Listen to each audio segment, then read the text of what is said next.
Dense granule और alpha granules, याद है?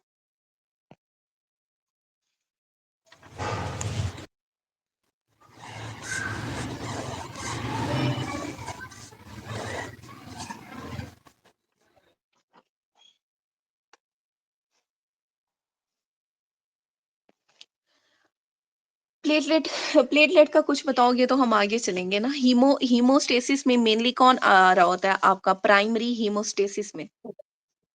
Platelets. Platelet plug. Platelets, platelet आ रहे होते हैं, ठीक है, प्राइमरी हीमोस्टेसिस में। और इसका लाइफ स्पैन कितना था? 8 to 10 days। 8 to 10 days, ठीक है। और इसके अंदर अब हमने पढ़ा कि दो तरह के ग्रेन्यूल्स हैं। एक है आपके पास डेंस ग्रेन्यूल और दूसरा कौन सा है? Alpha granule. अल्फा अब मुझे ग्रेन्यूल्स। बताओ इनके अंदर क्या क्या होते हैं, डेंस में क्या चीज होती है और अल्फा में क्या चीजें होती हैं? मैम जो अल्फा ग्रेन्यूल्स हैं उसमें वॉन विलीब्रैंड फैक्टर, फाइब्रिनोजन और फाइब्रोनेक्टिन अलॉन्ग विद प्लेटलेट 4। ठीक है। और और जो डेंस डेंस में? ग्रेन्यूल्स हैं उसमें कैल्शियम होगा, ADP and serotonin along with histamine. ठीक है। अब जो हम पढ़ रहे हैं ना इसमें ये प्लेटलेट का काम है। हीमोस्टेसिस से हम स्टार्ट करेंगे, ठीक है, इंजरी होगी, कोगुलेशन होगी, प्लग फॉर्मेशन होगी, उन सब में इस प्लेटलेट का काम है। उसमें फिर ये वॉन विली ब्रांड फैक्टर आएगा, फिर आपका सेरोटोनिन आएगा, हिस्टामिन आएगा, ये सारी चीजें उसमें इन्वॉल्व होंगी। इसी वजह से मैंने आपसे पूछा है कि अगर किसी को याद है तो बता दो। एक दफा हम इसे रिवाइज कर लेते हैं फिर अपना टॉपिक स्टार्ट करते हैं। ये देखो, प्लेटलेट इन्वॉल्व है आपका प्राइमरी हीमोस्टेसिस में। ए न्यूक्लिएटेड है, स्मॉल साइटोप्लाज्मिक फ्रेगमेंट होते हैं, लाइफ स्पैन कितना है? 8 to 10 days है। एक्टिवेट कैसे होता है? एक्टिवेट होता है बाय एंडोथीलियल इंजरी, ठीक है। अच्छा, उसके बाद क्या होगा? वहां पे प्लेटलेट एग्रीगेशन स्टार्ट हो जाएगी। यही इंटरेक्ट करता है फाइब्रिनोजन के साथ और फिर प्लेटलेट प्लग फॉर्मेशन करता है। अब मैंने आपको बताया था कि दो तरह के ग्रेन्यूल्स हैं इसके अंदर, एक डेंस ग्रेन्यूल हो गया, एक अल्फा ग्रेन्यूल हो गया। जो डेंस ग्रेन्यूल हुआ उसमें क्या है? हमारे पास कैल्शियम है। यही जो कैल्शियम है ये आगे आपका जो कैस्केड पाथवे है उसमें यूज होता है, ठीक है। एडीपी है, सीरोटोनिन है, सीरोटोनिन कब रिलीज होगा? जब आपकी वेसोकंस्ट्रिक्शन हो रही होती है। हिस्टामिन है, जाहिर सी बात है कहीं कट लगेगा, कहीं कोई रिएक्शन होगा, इन्फ्लेमेशन होगी, हिस्टामिन रिलीज होगा, ठीक है।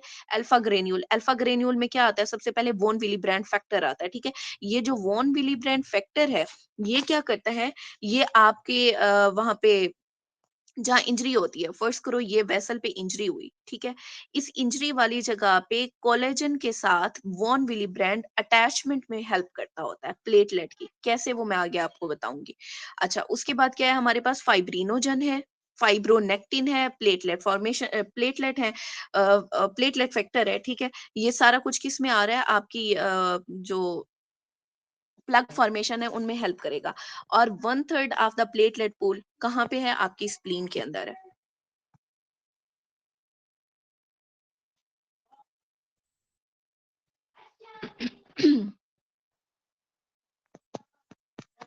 ठीक है। अब देखो ये है हमारी पास ब्लड वेसल, ब्लड वेसल है हमारी, ठीक है।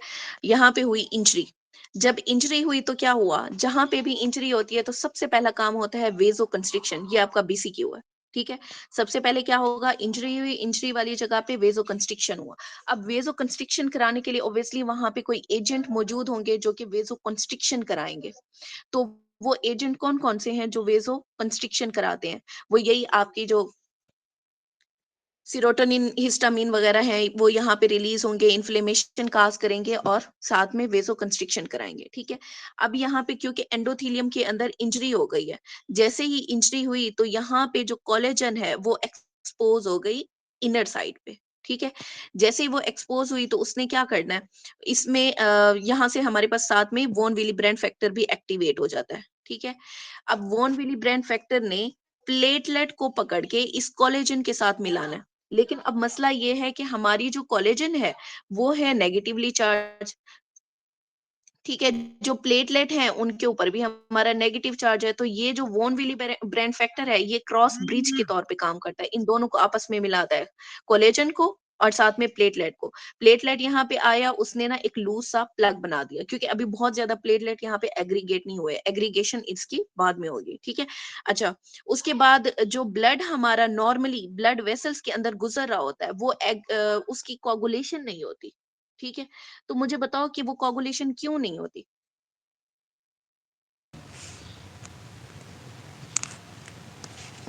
Cause it is slow. Hmm, ma'am blood के अंदर कुछ एंटीकोगुलेंट्स भी होते हैं जो ब्लड को क्लॉट नहीं होने देते। ठीक है। एंटीकोगुलेंट्स कौन-कौन से होते हैं?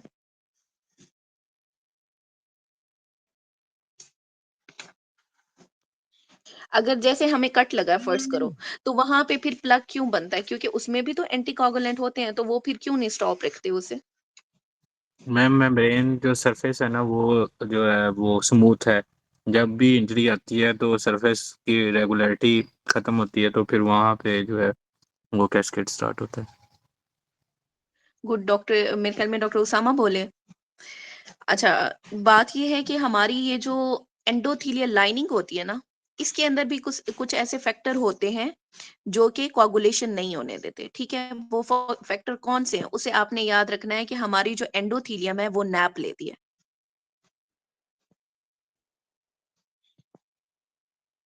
नैप। अब नैप से क्या है? एन से है हमारे पास नाइट्रस ऑक्साइड, NO, ठीक है? ए से क्या है हमारे पास? ADP डिप्लीशन और एडीपी डिसफॉस्फेटेज, और साथ में पी से क्या हुआ हमारे पास? प्रोस्टाग्लैंडिन, खास तौर पे प्रोस्टाग्लैंडिन I 2। ये क्या करती है? ये एंटीकोगुलेंट के तौर पे एक्ट करती है, एंटीप्लेटलेट एजेंट के तौर पे एक्ट करती है। तो इसी वजह से नॉर्मली हमारा ब्लड जो है वो कोगुलेट नहीं होता, ठीक है? अब क्योंकि हमारी जो एंडोथेलियम है उसमें हो गई है इंजरी, एंडोथेलियम डिसरप्ट हो गई है, तो ये फैक्टर जो है इन्होंने क्या करना है? स्टार्ट कर देना है, ये फैक्टर रिलीज नहीं होंगे, ठीक है? और वहां पे कोगुलेशन स्टार्ट हो जाएगी। अच्छा, एंडोथेलियम में जब हमारी जो बेसमेंट मेम्ब्रेन है वो मेनली किस चीज से बनी हुई होती है?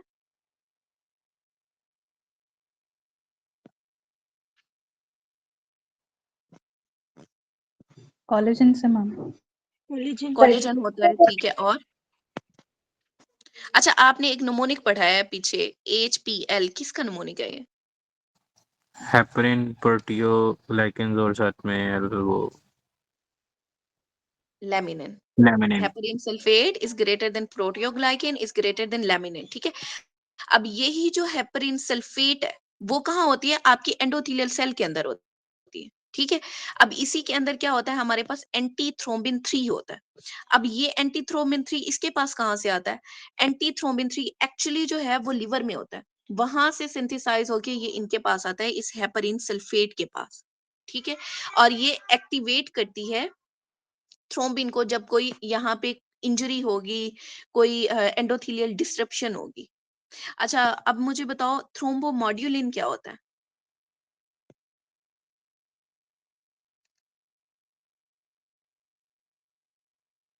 कहाँ बनता है थ्रोम्बोमोड्यूलिन? हमारा जो लिवर है, उसके अंदर होता है थ्रोम्बोमोड्यूलिन, ठीक है? ये अब थ्रोम्बोमोड्यूलिन क्या करता है? बाइंड करता है थ्रोम्बिन के साथ और फिर एक्टिवेट कर देता है प्रोटीन सी को। अब ये जो फर्दर प्रोटीन सी है, इसने इनहिबिट करनी होती है एक्टिवेशन ऑफ क्लॉटिंग फैक्टर 5 और 8 की। अब प्रोटीन सी का फंक्शन आपको आ गया, ये भी बीसीक्यू है। इसने क्या करना है? इनहिबिट करना है क्लॉटिंग फैक्टर 5 और 8 को। अच्छा, इसके अलावा हमारे ब्लड में मौजूद होती है टिश्यू प्लाज्मिनोजन एक्टिवेटर, TPA। किसी को पता है इसका काम क्या है?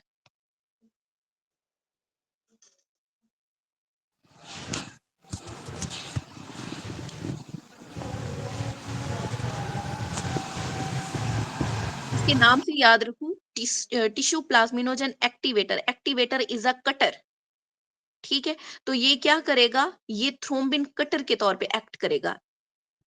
थ्रोम्बिन कटर हमारे पास और कौन सा होता है? एंटी थ्रोम्बिन 3, ठीक है? जो फाइब्रिन कटर है, वो कौन सा है? ये दो डिफरेंट है। फाइब्रिन कटर है और एक हमारे पास थ्रोम्बिन कटर है। जो थ्रोम्बिन कटर है वो है हमारे पास एंटी थ्रोम्बिन 3, जो फाइब्रिन कटर है वो है आपका यही टिश्यू प्लाज्मिनोजन एक्टिवेटर TPA। ये वैसे आगे है, मैं आपको फिर फर्दर एक्सप्लेन कर दूंगी। अच्छा, इंजरी हो गई, वहां पे एक लूज सा प्लग बन गया, वो हमने देख लिया। अब जब वो लूज प्लग बनता है इंजरी के बाद, तो क्या होगा, उसके बाद हमारे जो इंटरनल और एक्सटर्नल पाथवेज हैं वो एक्टिवेट हो जाते हैं। इन्हें क्या कहते हैं, हम कैस्केड कहते हैं, कैस्केड पाथवे। उससे पहले मुझे ये बताओ, कोगुलेशन होती क्या है? What is coagulation?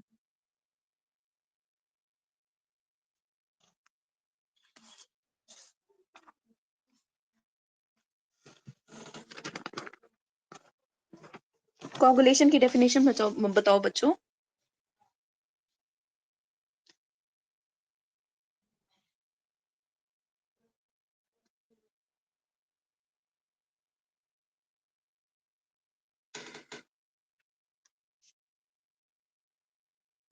Ma'am coagulate करना, क्लॉट करके बंद करना। कोगुलेशन होती है हमारे पास फाइब्रिनोजिन से फाइब्रिन का बनना। ठीक है, फाइब्रिन का बनना, फाइब्रिनोजेन से इस कोगुलेशन। अब ये फाइब्रिनोजेन कहाँ पे बनती है, ये भी आपका BCQ है। जो हमारा लीवर है वो प्रोड्यूस कर रहा है फाइब्रिनोजन। ठीक है, अब यही जो फाइब्रिनोजन है ये कन्वर्ट हो जाएगी इनटू द फाइब्रिन या फिर फाइब्रिन मेशवर्क। और ये जो फाइब्रिन स्टैंड होते हैं ये इनसॉल्युबल होते हैं इन द प्लाज्मा, ये याद रखना है आपने। ये सारे BCQ हैं अभी तक मैंने आपको जो कराए हैं। अच्छा, नेक्स्ट हमारे पास है वोन विली ब्रेन फैक्टर, जो रिलीज हुआ था। कहाँ से रिलीज हुआ था? प्लेटलेट के अंदर था ना हमारे पास वोन विली ब्रेन फैक्टर, उसके ग्रेन्यूल्स में। अब ये जो वोन विली ब्रेन फैक्टर है, इसके दो पार्ट्स हैं, ये हुक की तरह का होता है, ऐसे। ठीक है, अब इसका ये जो हुक है ये अटैच करेगा अपने साथ प्लेटलेट को, और जो इसकी ये वाली सरफेस है ये बाइंड करेगी विद कोलेजन। तो ऐसे जाके इसने प्लेटलेट को बाइंड करना है किसके साथ? बेसमेंट मेम्ब्रेन के साथ, फिर जाके वहां पे प्लग बनता है। अब इसकी दो साइड्स आपको याद रखनी है, कौन सी? एक इसकी हुक वाली साइड है जो कि प्लेटलेट के साथ बाइंड होती है, दूसरी इसकी साइड कोलेजन के साथ बाइंड होती है। अच्छा, नेक्स्ट देखो, जब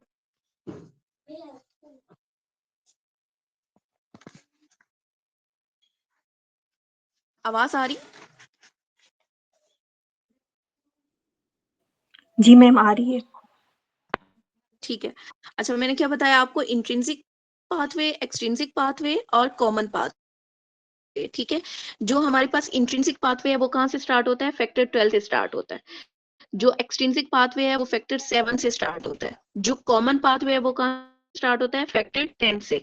कॉमन पाथवे में आपने जो फैक्टर्स हैं वो याद रखने हैं, 10, 2 और 1। ठीक है, ये आपका कॉमन पाथवे हो गया।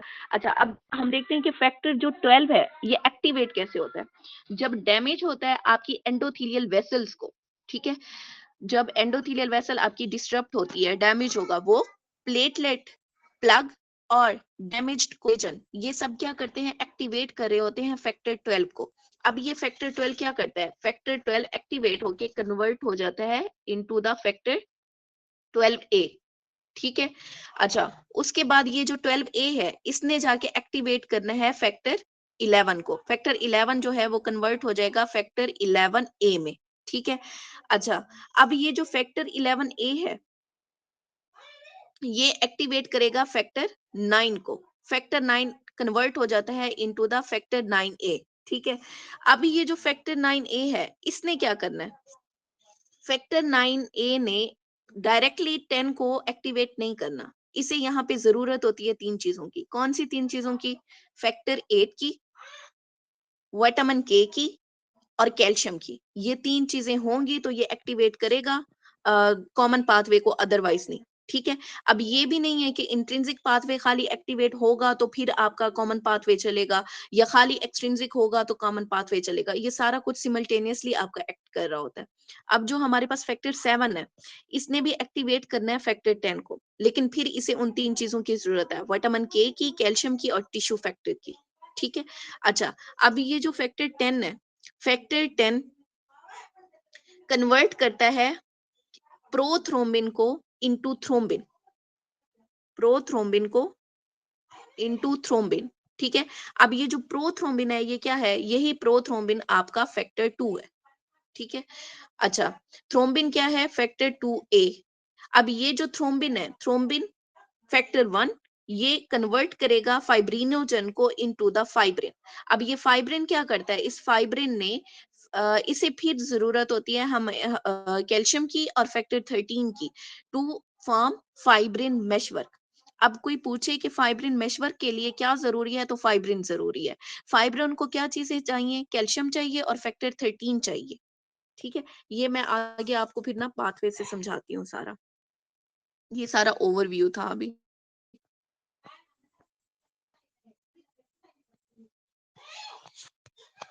अच्छा देखो, ये हो गया हमारे पास फैक्टर 12, 12 से बना 12a, 11 है, 12a ने क्या किया, 11 को एक्टिवेट किया, 11 से बना 11a।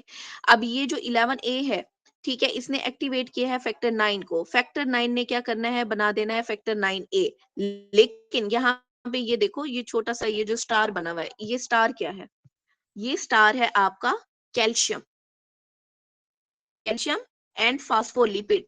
ठीक है, अच्छा, इसे जरूरत है यहाँ पे कैल्शियम और फास्फोलिपिड की। साथ में देखो ये पिंक इन कलर है जो फैक्टर 9 है। पिंक कलर का क्या मतलब है कि ये क्या है, विटामिन के डिपेंड फैक्टर है। अब याद रखते जाओ विटामिन के डिपेंडेंट फैक्टर कौन कौन से हैं। पहला फैक्टर कौन सा पढ़ लिया हमने, फैक्टर 9 पढ़ लिया। अच्छा आगे देखो, हमारे पास जो 9a है ये कन्वर्ट हो रहा है इनटू द 10। ठीक है, अब 10 भी पिंक इन कलर है, तो इसका क्या मतलब हुआ कि ये क्या है, विटामिन के डिपेंडेंट है। और यहाँ पे भी देखो स्टार बना हुआ है, इसका मतलब इसे यहाँ पे कैल्शियम और फास्फोलिपिड की जरूरत है। ठीक है, अब ये जो 10 है ये भी कन्वर्ट हो रहा है इनटू द 10a। ठीक है, और यहाँ पे भी स्टार बना हुआ है, मतलब यहाँ पे कैल्शियम की जरूरत है। अब ये जो 10a है ये कन्वर्ट हो रहा है कहाँ पे, फैक्टर 2 को कन्वर्ट कर रहा है इनटू द 2a। अब ये जो फैक्टर 2 है ये क्या है, प्रोथ्रोम्बिन है। ठीक है, इसका नाम याद रखो, फैक्टर 2 क्या है आपका, प्रोथ्रोम्बिन है, ये कन्वर्ट हो रहा है इनटू द थ्रोम्बिन।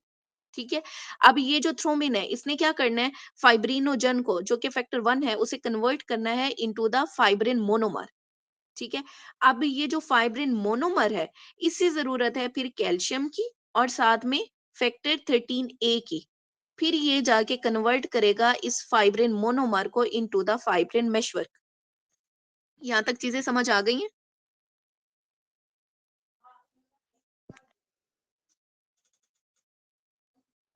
चीजें समझ आई हैं बच्चों कि नहीं?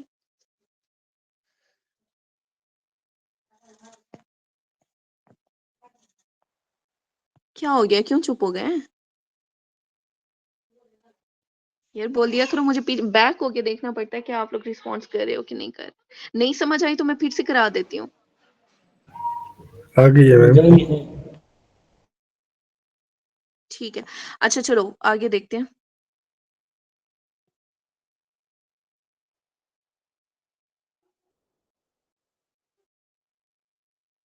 अच्छा, एक चीज होती है पीटी, दूसरा है आपका एपीटीटी। ठीक है, एपीटीटी देखो कितना बड़ा वर्ड है, एपीटीटी। जो इंट्रिंसिक फैक्टर मैंने बनाया था, एक्सट्रिंसिक पाथवे बनाया था, वो कैसे बनाया था, इंट्रिंसिक और एक्सट्रिंसिक पाथवे।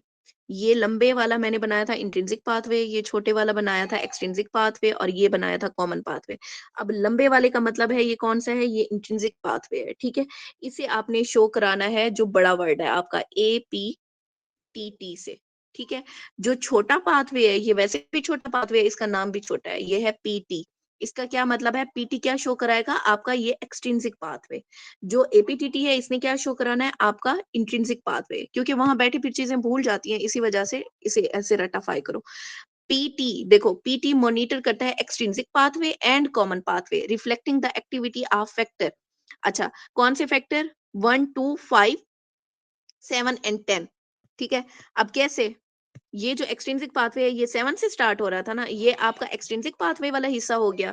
फिर 10 टू 1, और जो आपका फैक्टर 5 है वो यहाँ पे आता है 10 से 2 के दरमियान, यहाँ पे फैक्टर 5 जो है एज अ को फैक्टर यहाँ पे एक्ट कर रहा होता है। ये हम नीचे देखते हैं बाद में। ठीक है, अब इसमें देख लो कि इसमें कौन कौन सी चीजें इन्वॉल्व होंगी, 7 होगा, ठीक है, 10 टू 1 होगा, 5 होगा, बस। अच्छा, नेक्स्ट है हमारे पास पीटी। ठीक है, पीटी सॉरी एपीटीटी। एपीटीटी ने क्या करना है? इसने करना है इंट्रिंसिक पाथवे और कॉमन पाथवे को शो। अब हमारा इंट्रिंसिक पाथवे कहाँ से स्टार्ट हो रहा है?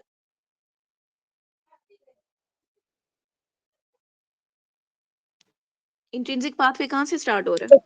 फैक्टर 12। फैक्टर 12 से। और क्या था इसमें? फैक्टर 12 से फैक्टर 11 था। 12, factor 11, factor 11, factor 9 and then factor 8 आता है तो 10 को कन्वर्ट। ठीक है, उसके बाद क्या आएगा? 10 2 1 वही वाला कॉमन पाथवे वाला और 5। ठीक है। अच्छा, ये आपका बीसीक्यू है, ये आपकी एसके मेरे ख्याल में 18 में दिया हुआ है या 19 में। उन्होंने पूछा हुआ है कि कौन कौन से फैक्टर इन्वॉल्व है। ठीक है, तो पीटी कौन कौन से फैक्टर को शो करा रहा है, एपीटीटी कौन कौन से फैक्टर को शो करा रहा है, ये आपका बीसीक्यू है, इसे अच्छे से पढ़ लेना। अच्छा, नेक्स्ट है हमारे पास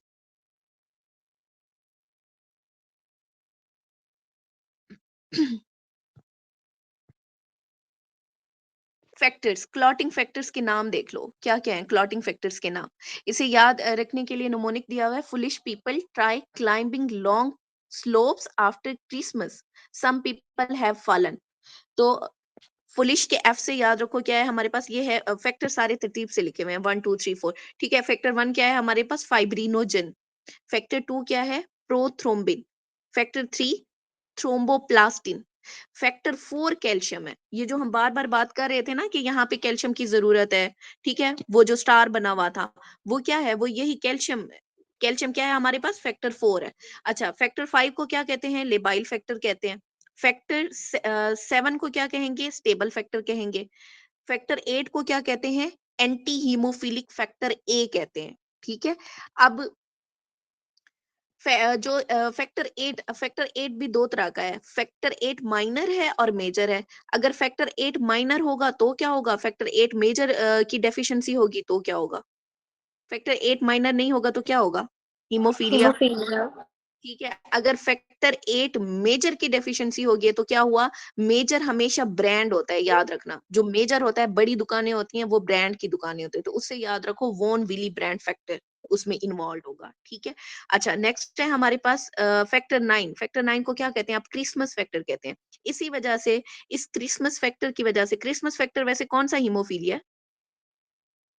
ये डेफिशिएंसी की वजह से हीमोफीलिया कौन सा बी। हीमोफीलिया होता है? Haemophilia B. Haemophilia B. Haemophilia B. Christmas factor अगर डेफिशिएंट है तो हीमोफीलिया बी हो जाएगा। अच्छा, उसके बाद फैक्टर 10 को क्या कहते हैं? स्ट्राउट फैक्टर। ये आपका बीसीक्यू है कि स्ट्राउट फैक्टर कौन सा होता है? फैक्टर 10 है।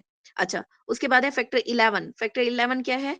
Plasma thromboplastin antecedent. ठीक है। अच्छा, फैक्टर 12।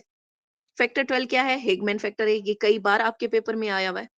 फैक्टर 13 क्या है? फाइब्रिन स्टेबलाइजिंग फैक्टर है, ये हमने अभी किया। ये थोड़ा सा पढ़ लेना, मुझे पता है थोड़ा मुश्किल है लेकिन याद हो जाएगा। अच्छा, यहाँ देखो विटामिन के डिपेंडेंट कोआगुलेशन। विटामिन के जरूरी है, किस लिए? हम जो न्यू बॉर्न आता है उसे हम विटामिन के का इंजेक्शन लगा रहे होते हैं। क्यों लगा रहे होते हैं?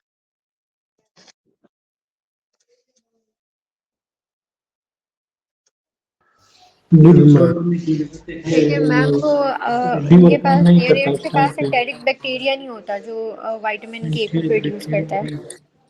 Very good.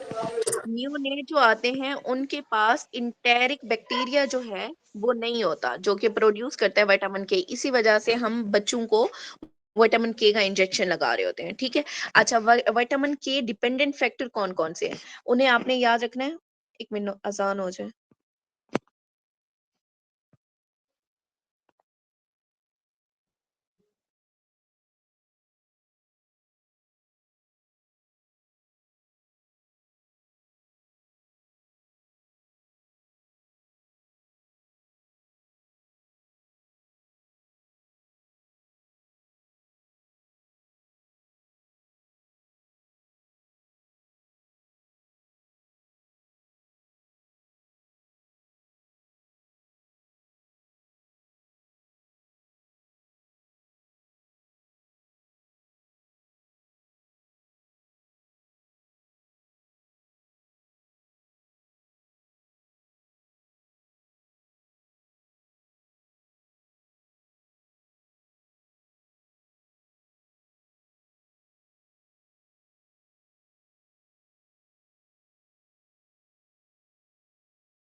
अल्लाह पाक आप सबको कामयाब करें, आमीन।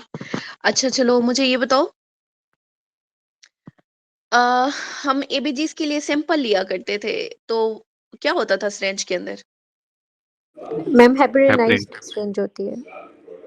हेपरिनाइज रेंज होती है। ये एक तो आपका बीसीक्यू है, और दूसरा अब पता चला कि ये जो हेपरिन सल्फेट है, हमने कहा, जो मैंने आपको पहले पढ़ाया है हेपरिन सल्फेट का, ठीक है, कि ये कोगुलेशन नहीं होने देती, वही हेपरिन है ये भी। और दूसरा, अगर आपने उसे कोगुलेट करना है तो फिर क्या करना पड़ेगा?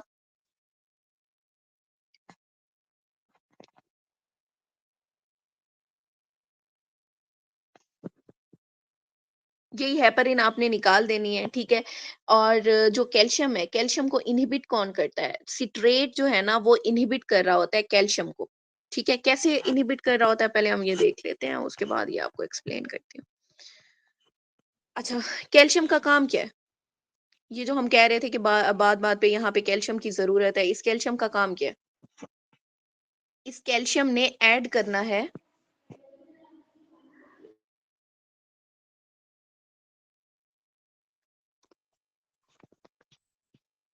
न्यूट्रलाइज करता है। कैल्शियम क्या करता है? न्यूट्रलाइज करता है। किसे? जो नेगेटिव चार्ज्ड क्लॉटिंग एजेंट्स होते हैं ना, उन सबको ये न्यूट्रलाइज कर देता है। विटामिन के जो है वो ऐड करता है कार्बोक्साइल ग्रुप को, ठीक है, ऑन क्लॉटिंग फैक्टर, और उन्हें दे देता है नेगेटिव चार्ज। जो हमारे पास विटामिन के है, ठीक है, विटामिन के भी तो जरूरत हो रही थी ना, कैस्केड पाथवे में हर जगह पे हमने कहा कि यहाँ विटामिन के की जरूरत है। तो ये विटामिन के क्या करता है? इसने ऐड किया एक कार्बोक्साइल ग्रुप, ठीक है, फैक्टर्स के ऊपर, जिसकी वजह से क्या हुआ? उन फैक्टर के ऊपर नेगेटिव चार्ज आ गया, ठीक है। अब क्योंकि ये नेगेटिव चार्ज का है, तो हमारी जो बेसमेंट मेम्ब्रेन है वो भी तो प्रोटीन की बनी होती है, वो भी तो नेगेटिव चार्ज होती है। अगर ये नेगेटिव चार्ज का है, ये नेगेटिव चार्ज का है, तो ये तो एक दूसरे को रिपेल करेंगे। लेकिन यहाँ पे फिर कैल्शियम क्या करती है? कैल्शियम इस नेगेटिव चार्ज को रिपेल कर देती है, ठीक है, न्यूट्रलाइज कर देती है। इसी वजह से जो है ना, आप कैल्शियम यूज करते हो। और जो कैल्शियम को न्यूट्रलाइज करता है या कैल्शियम को इनहिबिट करता है, वो क्या है? हमारे पास सिट्रेट है, और ये भी आपका बीसीक्यू है। अच्छा, हम पढ़ रहे थे विटामिन के डिपेंडेंट फैक्टर। विटामिन के डिपेंडेंट फैक्टर कौन से होते हैं? इसे आपने याद रखना है वॉर ऑफ 1972 से। 1972 की जो जंग हुई थी, ठीक है। 19 में क्या है हमारे पास? कौन कौन से फैक्टर है? फैक्टर 10 हो गया, फैक्टर 9 हो गया, फैक्टर 7 हो गया, और फैक्टर 2 हो गया। ये सारे कौन से हैं? विटामिन के डिपेंडेंट फैक्टर है। इसके अलावा आपने प्रोटीन सी और एस याद रखना है। अब ये देखो, जो हमारे पास इनएक्टिवेटेड फॉर्म है वो कौन सी होती है विटामिन के की? ऑक्सीडाइज फॉर्म होती है। जबकि जो रिड्यूस फॉर्म है वो कौन सी है? वो विटामिन के की एक्टिव फॉर्म है। ये कहाँ पे मौजूद है? हमारे लिवर में मौजूद है। अब ये जो वारफरीन है, वारफरीन का फंक्शन क्या है? वारफरीन ने एपोक्साइड रिडक्टेज के ऊपर एक्ट करना है, ठीक है। अब यही जो वारफरीन है, ये क्या करती है? इनहिबिट करती है विटामिन के एपोक्साइड रिडक्टेज को। ये आपका बीसीक्यू है। अच्छा, अगर ब्लीडिंग होती है, ब्लीडिंग ज्यादा हो रही है, ठीक है, तो हमने क्या देना होता है? FFP। एक पेशेंट आया है आपके पास, उसे ब्लीडिंग हो रही है, तो फौरन आप एफएफपी तो नहीं लगा सकते, अरेंज कराने में टाइम तो लगेगा ना। तो आपने क्या देना है? इमीडिएटली विटामिन के देना है, इन केस ऑफ विटामिन के। स्वेयर ब्लीडिंग, ठीक है। जो लॉन्ग टाइम के लिए ट्रीटमेंट है, या बाद में जो आप करते हैं, उसमें क्या देते हैं? आप एफएफपी देते हैं, ठीक है, जो उसके रिएक्शन को रिवर्स करती है। और खास तौर पे किसके रिएक्शन को रिवर्स करती है? वारफरीन के एक्शन को रिवर्स कर रही होती है। ये दोनों आपके बीसीक्यू हो गए। अच्छा, इसके अलावा और बीसीक्यू आता है कि शॉर्टेस्ट हाफ लाइफ कौन से फैक्टर की है? हाफ लाइफ, ठीक है, एक तो हार्मोन के साथ आता है, वो आप अपना बायोकेम में पढ़ोगे। हाफ लाइफ ऑफ फैक्टर 7, ठीक है, एस से 7, एस से शॉर्टेस्ट, यूं याद रखो, एस से 7, एस से शॉर्टेस्ट, हाफ लाइफ किसकी हुई? 7 की, फैक्टर 7 की। अच्छा, फैक्टर 2 जो है, वो क्या होता है? टू लॉन्ग है, तो उससे याद रखो कि इसकी हाफ लाइफ बहुत ज्यादा है। फैक्टर 2 की हाफ लाइफ बहुत ज्यादा है। अच्छा, नेक्स्ट है हमारे पास एंटीथ्रोम्बिन का।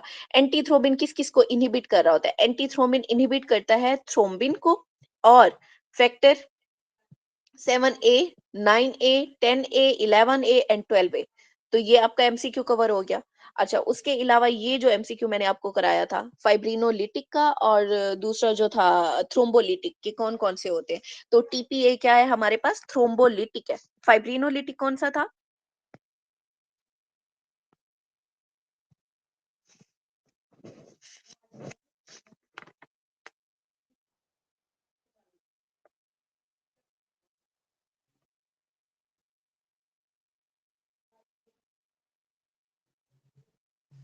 थ्रोम्बिन कटर कौन सा है? बच्चों एक्टिव हो जाओ, क्या हो गया है? ज़्यादा बोरिंग हो गया है लेक्चर। Picture 3. थ्रोम्बिन कटर कौन सा है? फैक्टर 13। एंटी थ्रोम्बिन 3 नहीं बताया कि ये थ्रोम्बिन कटर है? Picture 3. Transformer 3. अच्छा चलो, ये हमारा कंप्लीट हो गया है। एक्सट्रिंसिक के बाद इतने ही क्वेश्चन आते हैं एक्सट्रिंसिक इंट्रिंसिक पाथवे के। एक तो कॉमन पाथवे के बारे में पूछा होता है, कहाँ से स्टार्ट होता है, उसमें कौन कौन से फैक्टर आते हैं, एक्सट्रिंसिक में कौन से फैक्टर होते हैं, इंट्रिंसिक में कौन से फैक्टर होते हैं। ठीक है, फैक्टर 5 लेडेन की डेफिशिएंसी वगैरह आता है, वो फिर हम आगे डिस्कस कर लेंगे उसकी पैथोलॉजीज में। अच्छा, नेक्स्ट देखो हमारे पास है Excuse me, एनीमिया। मैम। जी, पर मैंने ये पूछा ना कि जो हमारा रफ़ी में तो ये लिखा हुआ है कि जो हमारा वार्फरिन की टॉक्सिसिटी में पहले हम एफएफपी देते थे, फिर उसके बाद विटामिन के लगाते थे। अच्छा, जो विटामिन के होता है ना, वो तो आप लॉन्ग टर्म दे सकते हो। पेशेंट घर में भी विटामिन के लगवा सकता है। एफएफपी तो पेशेंट घर में नहीं लेके आ हुँ, सकता।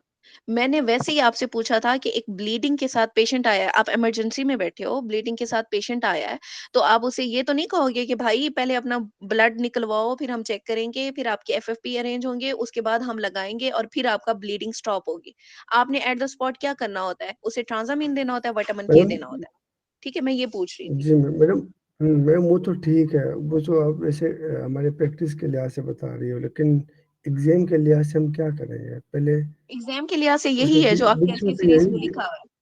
उसमें है कि इमीडिएट कौन-सा रोकता है, उसे गौर से पढ़ो, हाँ, स्टेटमेंट को पढ़ो, ठीक है? इमीडिएट कौन-सा रोकता है, वो ये बात कर रहा है। लॉन्ग टर्म कौन-सा रोकता है।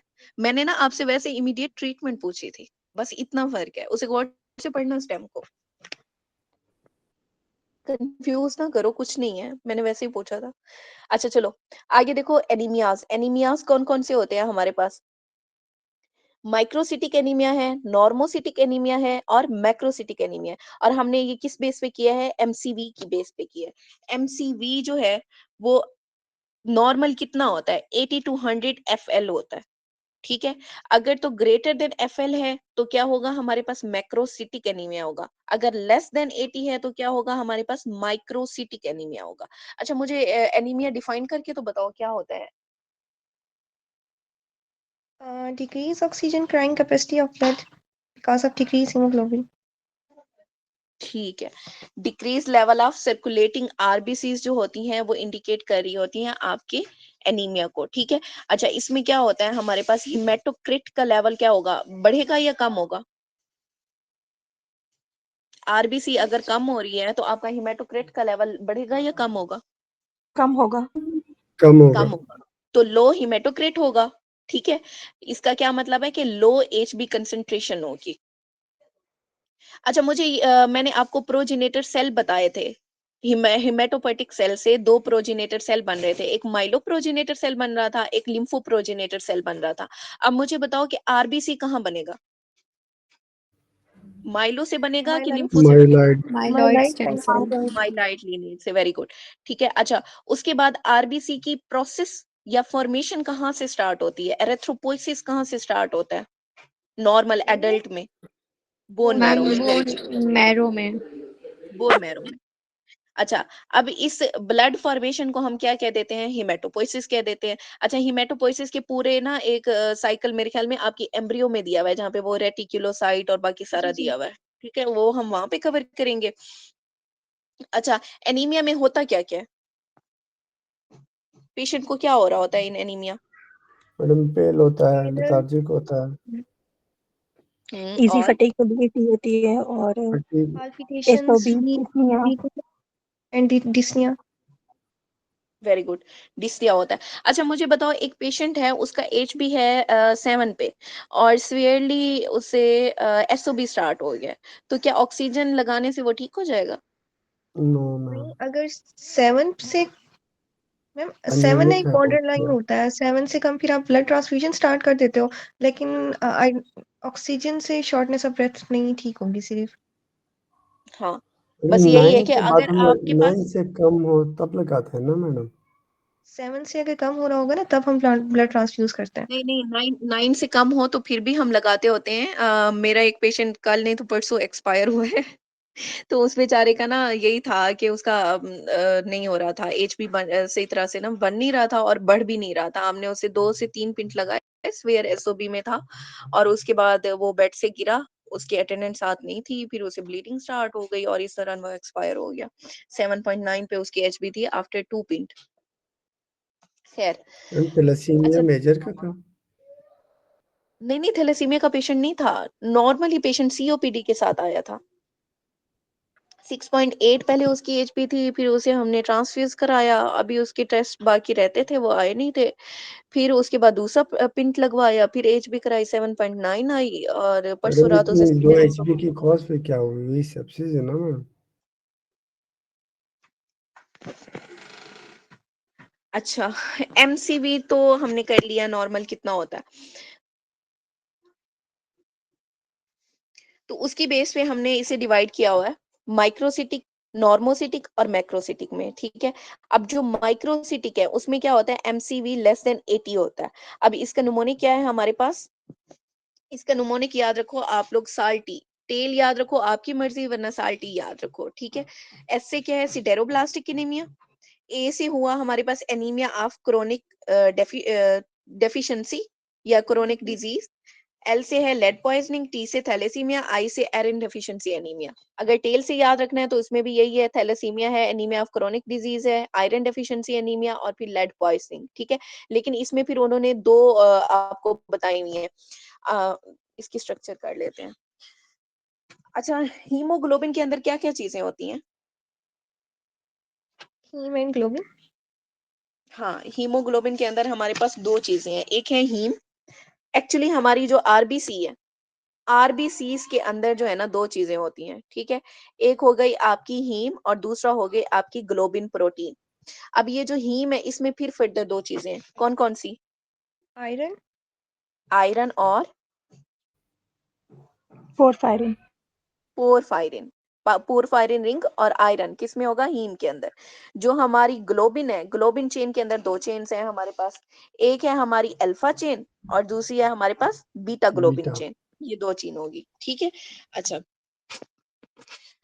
नेक्स्ट है हमारा नॉर्मोसिटिक। नॉर्मोसिटिक में क्या होगा, एमसीवी 80 टू 100 एफएल होता है, ठीक है। नॉर्मो हीमोक्रोमिक में क्या होगा, लो रेटिकुलोसाइट इंडेक्स। इसमें क्या आता है, iron deficiency anaemia, anaemia of chronic disease, A plastic anaemia, chronic kidney disease और एक्यूट ब्लड लॉस या फिर हेमरेज। और हीमोलिटिक में क्या है हमारे पास, हीमोलिटिक में फर्दर फिर दो हैं, एक एक्सट्रिंसिक है, एक इंट्रिंसिक है। एक्सट्रिंसिक में आ जाएगा आपका autoimmune, micro angiopathic, macro angiopathic और इन्फेक्शन। जबकि इंट्रिंसिक में क्या आएगा, मेम्ब्रेन डिफेक्ट। मेम्ब्रेन डिफेक्ट में सबसे पहले आता है hereditary spherocytosis. Hereditary spherocytosis autosomal dominant है कि रिसेसिव है? डोमिनेंट। डोमिनेंट। ऑटोसोमल डोमिनेंट है। और इसमें कौन सी प्रोटीन डिफेक्टिव होती है? स्पेक्ट्रिन। स्पेक्ट्रिन। स्पेक्ट्रिन प्रोटीन, ठीक है। अच्छा, नेक्स्ट है हमारे पास प्रोक्सिस्मल नॉक्चुर्नल हीमोग्लोबिनूरिया। इंजाइम डेफिशिएंसीज में दो चीजें आएंगी, आपकी G6PD डेफिशिएंसी आती है और पायरोवेट काइनेज। अब G6PD डेफिशिएंसी जो है वो ऑटोसोमल डोमिनेंट है कि रिसेसिव है? ऑटोसोमल, ये रिसेसिव है, एक्स लिंक्ड एक्स रिसेसिव है। Linked. X link x recessive, link. Good. अच्छा, और हीमोग्लोबिनोपैथीज आ जाती है, जिसमें क्या आता है आपके पास, सिकल सेल एनीमिया आता है और एचबीसी आता है। अब ये जो सिकल सेल एनीमिया है ये ऑटोसोमल डोमिनेंट है कि रिसेसिव है? रिसेसिव। Very good, recessive. अच्छा, नेक्स्ट हमारे पास है मैक्रोसिटिक। मैक्रोसिटिक में एमसीवी का जो है वो ग्रेटर देन 100 आता है, ठीक है। मेगैलोब्लास्टिक आएगा और नॉन मेगैलोब्लास्टिक। जो मेगैलोब्लास्टिक है उसमें फिर डीएनए अफेक्टेड है। एक में डीएनए की सिंथेसिस डिफेक्टिव होती है, दूसरे दूसरे में रिपेयर डिफेक्टिव होता है। जिसमें डीएनए की सिंथेसिस डिफेक्टिव होती है उसमें क्या आता है हमारे पास, फोलेट की डेफिशिएंसी, B12 की डेफिशिएंसी और ओरोटिक एसिड यूरिया। जबकि आपकी डिफेक्टिव डीएनए रिपेयर में क्या आता है, फेनकोनी एनीमिया आता है। और नॉन मेगैलोब्लास्टिक में क्या आएगा हमारे पास, Diamond Blackfan anaemia, liver disease और क्रोनिक अल्कोहल ओवरयूज।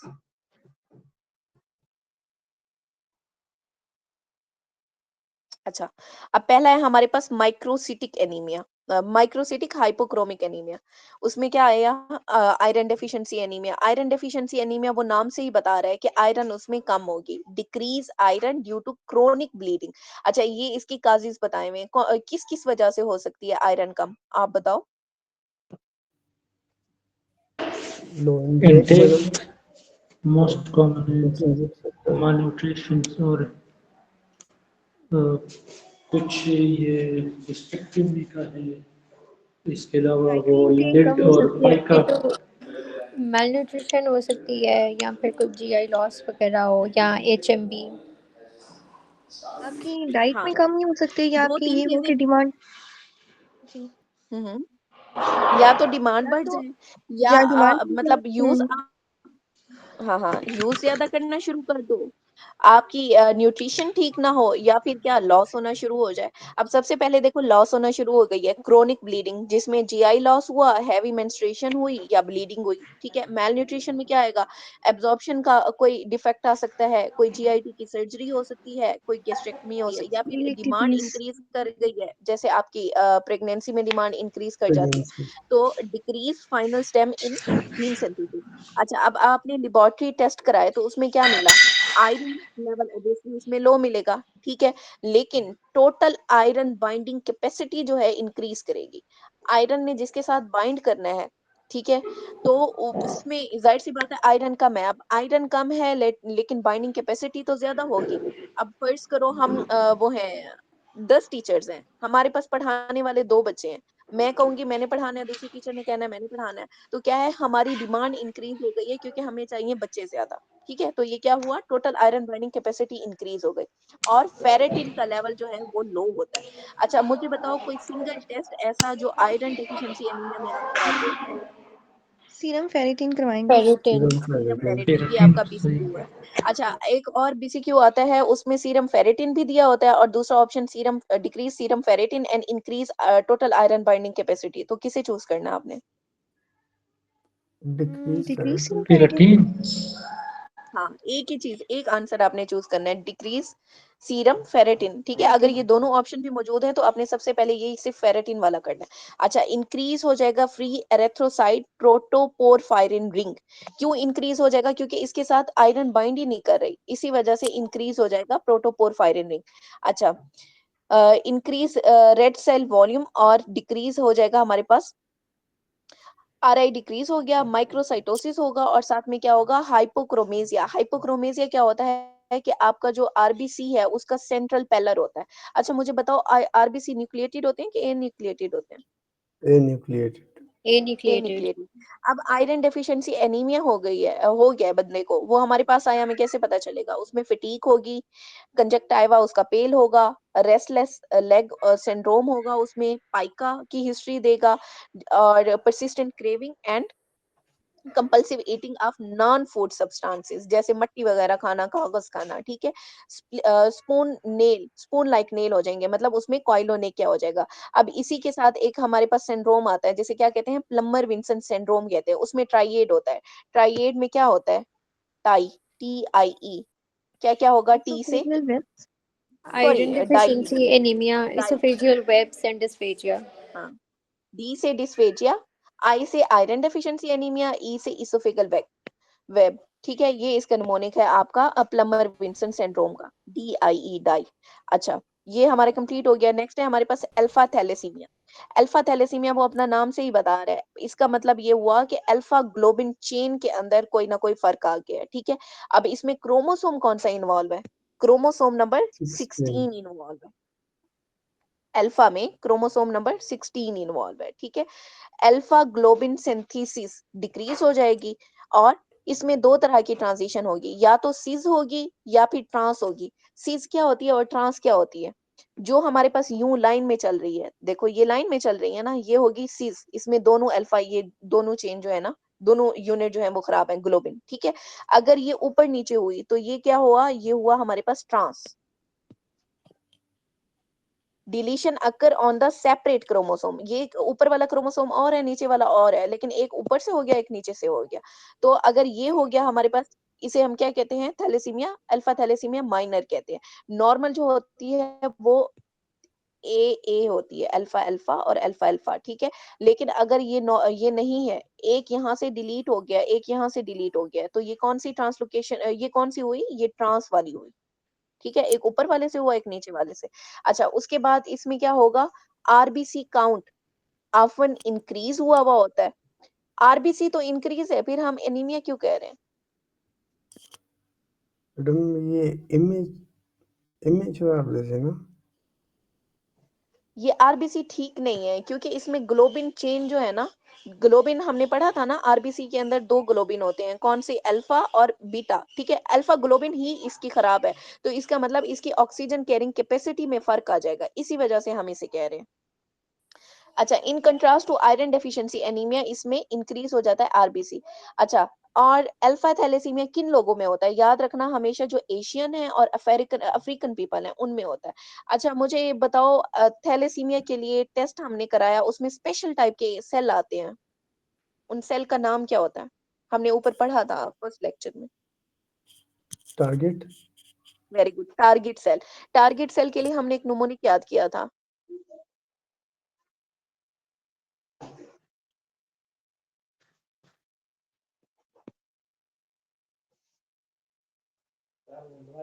ये सामने लिखा भी हुआ है, फिर भी नहीं पढ़ रहे। ये लिखा नहीं हुआ, हार्ट निमोनिक। एच से क्या है हमारे पास, एचबीसी, ए से एनीमिया, एल से लिवर डिजीजेस और टी से थैलेसीमिया। ये जो सेल हैं हमारे पास, टारगेट सेल, वो इनमें मिल रहे होते हैं। अच्छा, आगे देखो हमारे पास अल्फा थैलेसीमिया मिनिमा, इसमें कोई एनीमिया नहीं होता, ये साइलेंट कैरियर होता है। इसमें क्या होता है, सिर्फ एक जगह पे अल्फा जो चेन है ना, अल्फा ग्लोबिन चेन, वो डिस्टर्ब होती है, ठीक है। अच्छा, उसके बाद अल्फा थैलेसीमिया माइनर है। माइनर में क्या होता है हमारे पास, दो चीजें हैं, एक ट्रांस हो गया, एक सीज हो गया। जो सीज में हुआ वो लाइन में भाई अल्फा चेन नहीं होगी, और जो ट्रांस है उसमें ये दो क्रोमोसोम के ऊपर नहीं होता, ठीक है। इसमें होता क्या है हमारे पास, माइल्ड माइक्रोसिटिक हाइपोक्रोमिक एनीमिया होता है। नेक्स्ट है हमारे पास हीमोग्लोबिन एच डिजीज। इसमें क्या होता है, इसमें एच बी एच होती है। क्यों एच बी एच होती है? क्योंकि इसमें एक्सेसिव बीटा जो ग्लोबिन है ना, वो बढ़ जाती है।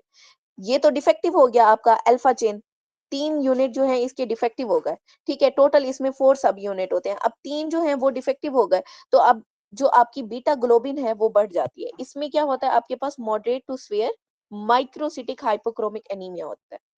नेक्स्ट है आपका हीमोग्लोबिन बार्ट डिजीज। उसमें क्या होता है, इसमें टोटली आपकी जो अल्फा ग्लोबिन है वो एब्सेंट हो जाती है, सिर्फ बीटा रह जाती है, और इसके साथ क्या आएगी, आपकी गामा ग्लोबिन आती है, ठीक है। और ये किस में होता है, आपके हाइड्रोप्स फिटालिस में होता है, और ये क्या होता है, इनकम्पेटिबल विद लाइफ होता है। अब हाइड्रोप्स फिटालिस में हाइपर सेंसिटिविटी रिएक्शन कौन सा था? टाइप 2। टाइप 2। टाइप 2। अच्छा, और मुझे बताओ, इसमें आईजी कौन सी बढ़ रही थी, या कौन सी अमीनो आईजीजी। ग्लोबुलिन इन्वॉल्व थी? IgG, आईजीजी, ठीक है। एक्यूट पैंक्रियाटाइटिस में कौन सी इन्वॉल्व थी? आईजीजी। आईजीजी। आईजीजी।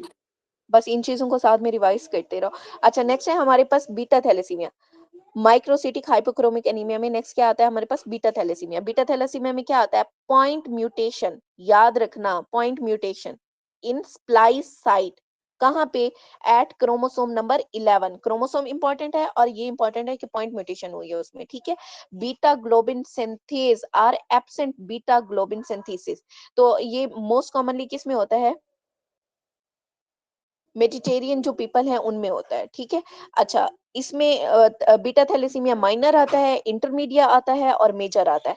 जो माइनर आएगा उसमें क्या होती है, एक बीटा चेन डिस्टरप्ट होती है, ठीक है, और इंटरमीडिया में भी।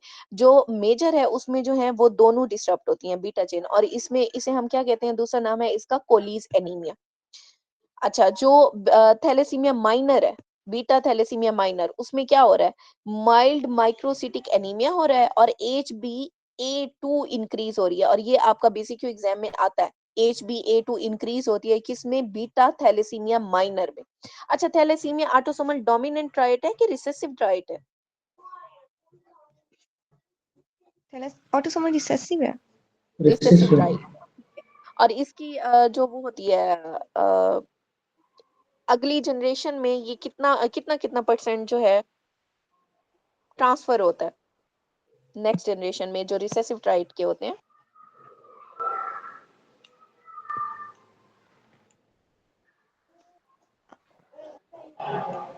सर 25% मुझे कंफर्म नहीं है, मैं वैसे बता रही हूँ, मे भी गलत हो तो मुझे याद रह जाए। 25% मैम अफेक्टेड होता है, 50% माइनर होते हैं और 50% नॉर्मल होता 25% है, अफेक्टेड होते हैं, 25% नॉर्मल कैरियर होते हैं। होते हैं।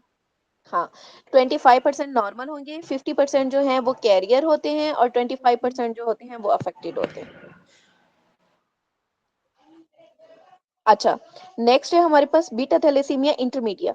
ये वेरिएबल एनीमिया है, इसमें ranging from mild to asymptomatic या फिर स्फीयर ट्रांसफ्यूजन डिपेंडेंट होते हैं ये लोग।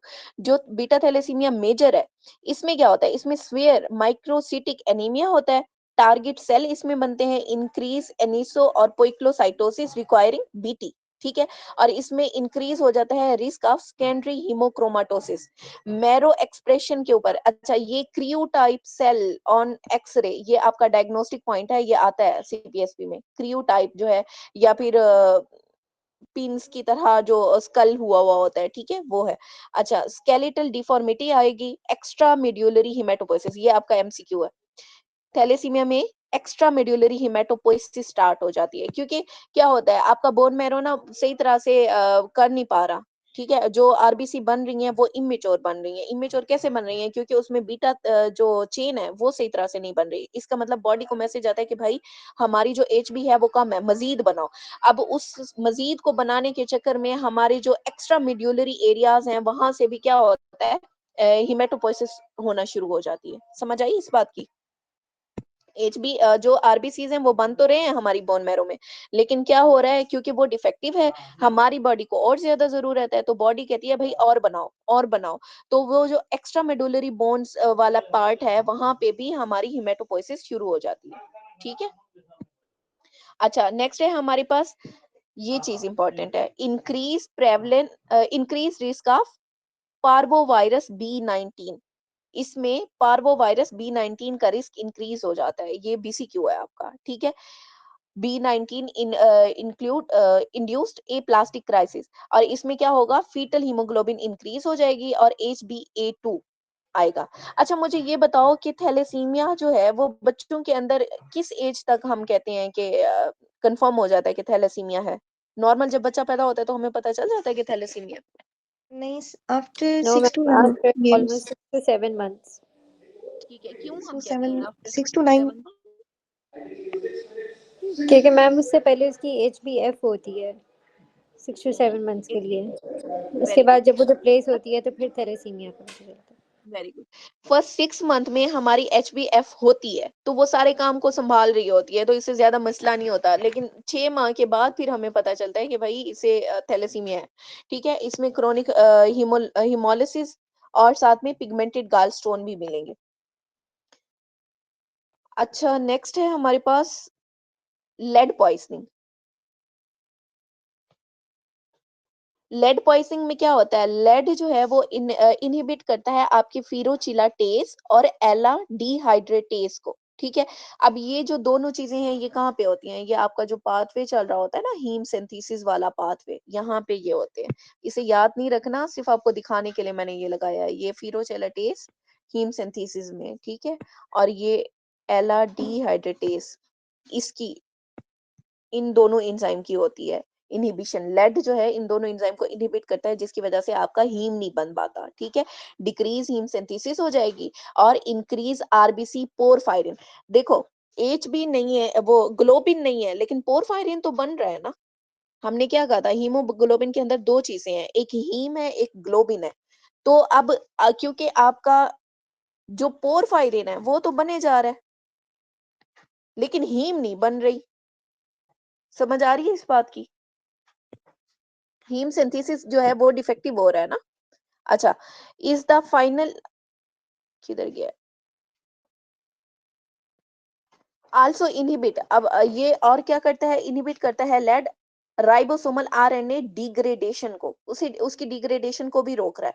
RBC retain aggregate of ribosomal RNA. अब क्योंकि हमारे आरबीसी के अंदर राइबोसोमल आरएनए के एग्रीगेट इकट्ठा होना शुरू हो जाते हैं, जो कराते हैं बेसोफिलिक स्टिपलिंग। और ये कलर कौन सा देंगे, बेसोफिलिया कौन सा कलर देते हैं? ब्लू। हाँ, बी से ब्लू, बी से बेसोफिलिया। अच्छा, इसकी सिम्टम, सिम्टम को लेड से ही आपने याद रखना है। Lead line on the gingiva आएंगी and metaphysis of long bone on X-ray. अब यहाँ पे जो आपका बीसीक्यू आता है ये मेटाफाइसिस ऑफ लॉन्ग बोन वाला आता है, ठीक है। अच्छा, उसके अलावा क्या आएगा आपके पास, इनकेफ्लोपैथी एंड एरेथ्रोसाइट बेसोफिलिक स्टिपलिंग होती है, एब्डोमिनल कॉलिक एंड स्टेरोब्लास्टिक एनीमिया।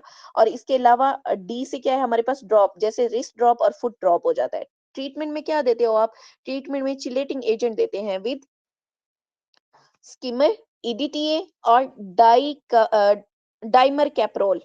अब ये जो डाइमर कैप्रोल है इसके काफी सारे बीसीक्यू आए हुए हैं। एक डाइमर कैप्रोल है और एक डाइकमरोल है जो आपकी एसके में बार बार आया हुआ है। याद है side effect of dicoumarol and dimercaprol? जी मैम, वो डायफिमरोल का डिलेट क्लॉटिंग का एमसीक्यू आता है। हाँ, ये उसका एमसीक्यू है, इसे याद रखना है। अच्छा, नेक्स्ट है हमारे पास सिडेरोब्लास्टिक एनीमिया। सिडेरोब्लास्टिक एनीमिया क्या है, इसमें काज होती है जेनेटिक काज। वो जेनेटिक काज कौन सी होगी, उसमें एक्स लिंक डिफेक्ट आता है ऑफ एला सिंथेज जीन का, ठीक है। दूसरी काज क्या हो सकती है आपके पास, एक्वायर्ड हो सकती है, जैसे हमने माइलोडिस्प्लास्टिक सिंड्रोम पढ़ा है, ठीक है। और तीसरी काज क्या हो सकती है, वो रिवर्सिबल काज होगी, जैसे अल्कोहल वगैरह लोग लेते हैं। और लेड पॉइजनिंग, विटामिन बी6 डेफिशिएंसी, कॉपर डेफिशिएंसी और ड्रग जैसे आइसोनियाजिड और लिंसोलिड, ये सब क्या कर रहे हैं, सिडेरोब्लास्टिक एनीमिया कर रहे हैं। अब सिडेरोब्लास्टिक एनीमिया के अंदर फाइंडिंग क्या आती है, आयरन बढ़ी भी होगी लेकिन टोटल आयरन बाइंडिंग कैपेसिटी जो है वो कम हुई हुई होती है, फेरिटिन इसमें बढ़ जाती है। आयरन डेफिशिएंसी एनीमिया में फेरिटिन बढ़ रही थी, कम हो रही थी? Decrease ferritin. डिक्रीज हो रही थी। अब याद रखना जो आपका सिडेरोब्लास्टिक एनीमिया है इसमें क्या हो रहा है, इसमें फेरेटिन का लेवल बढ़ रहा है, क्यों? क्योंकि यहाँ पे आयरन बढ़े जा रहा है, ठीक है। अच्छा, रिंग सिड्रोब्लास्ट विद आयरन लेडन, और इसे स्टेन किससे करते हैं, पर्शियन ब्लू स्टेन होता है, पर्शियन ब्लू स्टेन माइटोकॉन्ड्रिया, ये आपका एक बीसीक्यू हो गया। अच्छा, उसके बाद पेरिफेरल ब्लड स्मीयर पे basophilic stippling of the RBC मिलेगी, ठीक है। और ट्रीटमेंट में आपने क्या देना है, पायरिडॉक्साइन बी6 जो कि एक्ट करता है एज अ को फैक्टर फॉर एलासेंथेस। अच्छा, नेक्स्ट है हमारे पास मेगैलोब्लास्टिक एनीमिया। मेगैलोब्लास्टिक एनीमिया कब कहेंगे, जब हमारा एमसीवी ग्रेटर देन 100 पिकोलीटर होगा, ठीक है। अच्छा, इसमें मेगैलोब्लास्टिक एनीमिया में क्या होता है, आपके पास डीएनए की जो सिंथेसिस है वो इम्पेयर्ड हो जाती है, ठीक है। अब क्या होगा, साइज बढ़ जाएगा ना, मेगा है मेगैलोब्लास्टिक, तो उसमें साइटोप्लाज्म जो है वो रिलेटिवली ज्यादा मेच्योर हुआ हुआ होता है। इसकी काजेज क्या है हमारे पास, विटामिन बी 12 की डेफिशिएंसी, फोलेट की डेफिशिएंसी, ठीक है। या फिर आप कोई मेडिसिन यूज कर रहे हैं, खास तौर पे ये हाइड्रोक्सी हाइड्रोक्सी यूरिया और मेथोट्रेक्सेट, आपके जो सीपीएसपी में है ना, ये दोनों आए हुए हैं। हाइड्रोक्सी यूरिया भी आया हुआ है, मेथोट्रेक्सेट के साथ भी आया हुआ है कि एक बंदी है वो काफी अरसे से ट्रीटमेंट ले रही है, अब उसका हमने टेस्ट कराया है, एनीमिया के साथ आई है, तो उसमें ये फाइंडिंग्स है, ये आया हुआ है आपकी एसके सीरीज का क्वेश्चन। अच्छा, इसकी फाइंडिंग में क्या आएगा हमारे पास, आरबीसी, मैक्रोसाइटोसिस और मोस्ट इंपॉर्टेंट चीज हाइपर सेगमेंटेड न्यूट्रोफिल आएंगे, और साथ में क्या होगा हमारे पास, ग्लोसाइटस होता है। नेक्स्ट क्या है हमारे पास, फोलेट डेफिशिएंसी। अच्छा, यहाँ पे क्या आता है, मेगैलोब्लास्टिक एनीमिया में जो मेगैलोब्लास्टिक एनीमिया को फोलेट के साथ डिफरेंशिएट कर रहा होता है, सॉरी मेगालोब्लास्टिक एनीमिया को आपके B12 के साथ डिफरेंशिएट कर रहा होता है। 2 चीज़ें हैं ना आपके मेगालोब्लास्टिक एनीमिया में, एक तो है B12 की डेफिशिएंसी और दूसरा क्या है हमारे पास फोलेट की डेफिशिएंसी, ठीक है? जो आपकी B12 की डेफिशिएंसी है उसमें क्या आता है न्यूरोलॉजिकल साइन्स आते हैं, जबकि फोलेट की डेफिशिएंसी के अंदर न्यूरोलॉजिकल साइन नहीं आते, ठीक है? अच्छा मुझे बताओ जो वेजिटेरियन होते हैं उनमें फोलेट की डेफिशिएंसी होगी?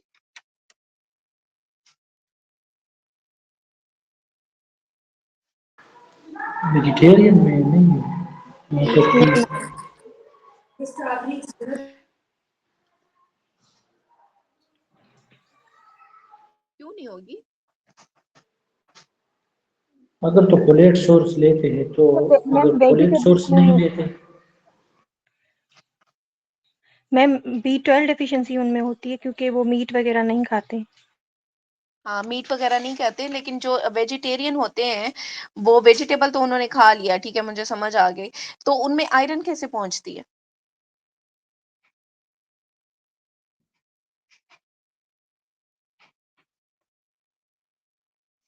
मैम आपने क्या क्वेश्चन पूछा है?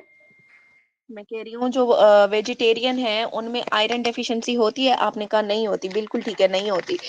तो मैं वही पूछ रही हूँ कि ये आयरन डेफिशिएंसी को कैसे कोप अप किया जाता है?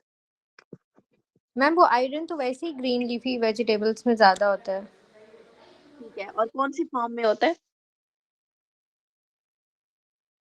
Ma'am dietary haem. हैं, हीम? हीम कहाँ से आ गया? नहीं, फेरिक और फेरिस का पूछ रही है ना फेरिक मैम। फॉर्म में होता है और वो फेरस और फेरिक फॉर्म जो है ना मैं वो पूछ रही हूँ। जो एनिमल फेरिक फॉर्म सोर्स में है होते उसमें हैं फिर एनिमल सोर्स जो है वो फेरस फॉर्म होगी कि फेरिक फॉर्म होगी? Ferrous form. हाँ, हम क्या है हम एनिमल हैं। Human is animal. अस वाली जो फॉर्म है वो क्या होगी हमारे पास? एनिमल सोर्स से होगी। ठीक है। फेर अच्छा, खैर हम अपने टॉपिक से हट गए। फोलेट डेफिशिएंसी में क्या होगा का सबसे पहले मेल न्यूट्रिशन आएगा, ठीक है? उसमें क्रोनिक अल्कोहल यूज आ सकता है, मेल एब्जॉर्प्शन और ड्रग यूजेस आ सकते हैं जिसमें मेथोट्रेक्सेट है और फेनिटाइन वगैरह, ठीक है? या फिर रिक्वायरमेंट इंक्रीज हो सकती है जैसे हिमोलिटिक एनीमिया या प्रेगनेंसी वगैरह में। तो इसमें अब इन दोनों को कैसे हम डिफरेंशिएट करेंगे? एक तो आपने न्यूरोलॉजिकल सिम्पटम के बेस पे डिफरेंशिएट करना है ना फोलेट और विटामिन B12 की डेफिशिएंसी। दूसरा आपने डिफरेंशिएट करना है होमोसिस्टीन और मिथाइल मेलोनिक एसिड के लेवल पे, ठीक है? जो मिथाइल मेलोनिक एसिड का लेवल है फोलेट डेफिशिएंसी में वो नॉर्मल है, जबकि होमोसिस्टीन जो है वो बढ़ा हुआ है। जबकि आपकी जो B12 है उसमें इंक्रीज हो जाता है मिथाइल मेलोनिक एसिड और साथ में इंक्रीज होता है होमोसिस्टीन। ये दो डिफरेंस है इन दोनों में ना, एक न्यूरोलॉजिकल सिम्पटम वाला और दूसरा मिथाइल मेलोनिक एसिड वाला। अच्छा, अब हमारे पास B12 डेफिशिएंसी में देखो क्या हो रहा है। काज इसमें पर्नीशियस एनीमिया हो सकता है। अब पर्नीशियस एनीमिया क्या था?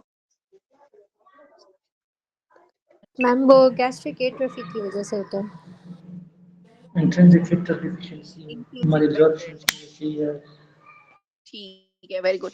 अच्छा, उसके अलावा क्या हो सकता है हमारे पास? मेल एब्जॉर्प्शन होगा, पैंक्रियाटिक इनसफिशिएंसी होगी, गैस्ट्रेक्टमी होगी या फिर इनसफिशिएंट इनटेक, ठीक है? अच्छा, या डाइफेलोबोथ्रम ये भी काज कर रहा होता है हमारे पास। डाइफेलोबोथ्रम को ना बड़े बूथे वाले से याद रखना है। बड़े बूथे वाला मतलब मेगालोब्लास्टिक एनीमिया काज करता है, ठीक है? अच्छा, उसके अलावा जो न्यूरोलॉजिकल सिम्पटम्स हैं वो क्या होती हैं? उनमें डिमेंशिया हो सकता है, सब एक्यूट कंबाइंड डीजनरेटिव डिसऑर्डर्स हो सकते हैं, स्पाइनोसेरिब्रल ट्रैक आपका इन्वॉल्व होगा, लेटरल कॉर्टिकोस्पाइनल ट्रैक इन्वॉल्व हो सकता है और डोर्सल कॉलम की डिसफंक्शन हो सकती है, ठीक है? इसको ना जो B12 की डेफिशिएंसी है इसे आप फोलेट दे के भी ठीक कर सकते हो, लेकिन जो आपके न्यूरोलॉजिकल सिम्टम है वो बहुत ज्यादा वर्स होना शुरू हो जाते हैं, ठीक है? अब पेशेंट आपके पास आया, आपको तो टेस्ट पे मिल गया ना, मतलब आपने देख लिया कि उसमें ना मेगालोब्लास्टिक एनीमिया है, आपने MCV लेवल देखा कि ग्रेटर देन 100 है मेगालोब्लास्टिक एनीमिया। अब कैसे डिफरेंशिएट करेंगे कि वो फोलेट डेफिशिएंसी की वजह से है या फिर B12 की डेफिशिएंसी की वजह से है? तो यहाँ पे आपने टेस्ट कराना है कौन सा? Shilling test. शीलिंग टेस्ट आपको बताएगा कि ये डाइटरी इनसफिशिएंसी है या फिर मेल अब्जॉर्प्शन है। अच्छा, नेक्स्ट है हमारे पास जो एनीमिया है, स्कैंडी टू इनसफिशिएंट इनटेक, उसमें क्या होता है, आपको सेवरल ईयर्स लग जाते हैं ये बात पता करने में। क्यों? क्योंकि आपका जो B12 का स्टोर है ना, वो लीवर के अंदर मौजूद होता है। और ये आपकी वो रफ़ी की लाइन है, ठीक है? लीवर के अंदर मौजूद होता है B12 का स्टोर, और इसकी डेफिशिएंसी का हमें बहुत लेट पता चलता है। अच्छा, नेक्स्ट है हमारे पास ओरोटिक एसिड्यूरिया। ओरोटिक एसिड्यूरिया में क्या है? Inability to convert orotic acid into uridine monophosphate. अब ये जो है ना आपका pyrimidine synthesis pathway, de novo pyrimidine, ये अब पूरा आपने करना नहीं है, बस आपको सिर्फ इसी स्टेप का पता होना चाहिए। ये क्या है? Orotic aciduria autosomal recessive disorder है, present in a children age, कैसे प्रेजेंट करता है चिल्ड्रन के? उसे भूख नहीं लगती, डेवलपमेंट उसमें डिले हो जाती है, मेगैलोब्लास्टिक एनीमिया होता है, ठीक है, रिफ्रैक्टरी टू फोलेट या फिर B12।